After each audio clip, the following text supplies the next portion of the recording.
Hey guys, RJ here, and this is Road Premier League number 38. This is pretty much the first episode I'm back after my little disappearing act, where I didn't record for a week. If you didn't catch last video, guys, I kind of explained why, I weren't recording and everything. So if you want to go back and check that out, by all means do. And it also gives some information about the team and a little update and everything. But talking of the team, I kind of backed up what I said last episode when I said that I needed to definitely strengthen the midfield. In this episode, in a few of the games, a lot of the players couldn't play because they was so knackered, or there was just a risk of getting injured. Because if you don't know, then I'm gonna tell you now. On FIFA, if you play somebody who's really tired and everything, it risks getting an injury and everything. So I only usually play players, I guess, if they've got a green energy bar or a dark green energy bar, which is pretty much full. So otherwise, I don't usually play anybody, and I try to restrain from using subs just in case they then tires them for the next game when I could possibly want to use them. But nevertheless, even when I have used subs and even when I haven't, it seems to have no effect on the team, as the team seems to be getting tired really easily. I think this is because a lot of positions are stretched. A lot of people are having to cover positions they won't usually play in, especially in defence, where obviously I've been playing right backs at left back all season, and so on. And to be fair, it hasn't worked really badly, as you can see there. Goldson putting in a really good tackle that ends up going in from the corner anyway, but still we haven't let many goals in this season, which has been quite promising. And when we haven't let goals in, we've usually scored and been able to pull off the win. I still think Smith's got quite a few clean sheets, in his books. I think he might be on the most at the moment for this season. I know he definitely was a few seasons ago, but I'm not so sure as for the moment. But we're defending well and we're attacking well. It just seems to be the bit in the middle where I want some midfielders that go up there and attack but also get back. And a lot of the players that I do have don't seem to do that. One of the players that I really feel was playing really well, and actually the player that I praise here, is Fry.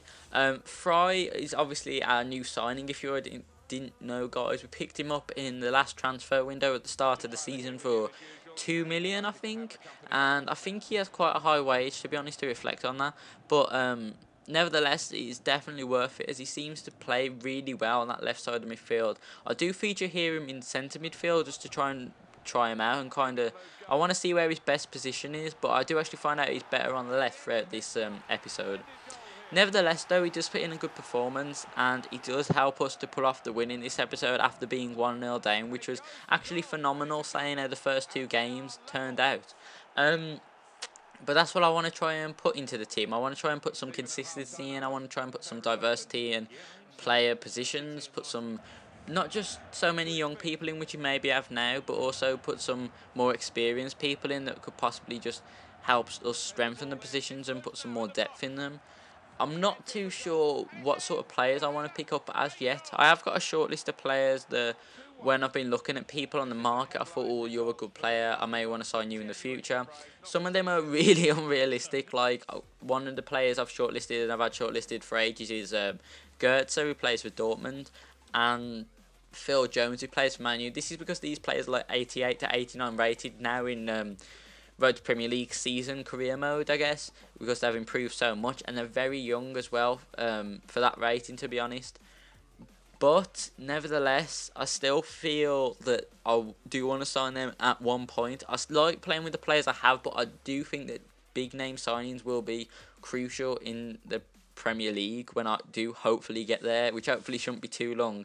So I want to kind of mix players, big players like that, with younger players. And as you can see here, Keith McCormack, our youth player, who we actually signed to our youth squad, is actually looking phenomenal. He looks absolutely amazing, to be honest, and I'm so glad that the scout actually managed to find him and actually pick him up. So With that, and considering the youth players and the players I do want to sign, I also wanted to look at other people which was a bit more realistic and players I could actually sign now. So some of these players are probably championship players and a majority of players that you will know. I think one of the players I was looking at, for example, was Ince from Blackpool, the left wing.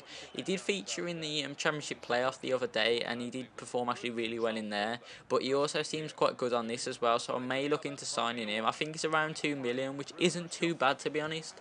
But with the sale of Bostwick, who I'm hopefully gonna sign, or well, release or get someone else will sign off me. I'm hoping to bring a bit of income in to hopefully fund a move or contribute to a move.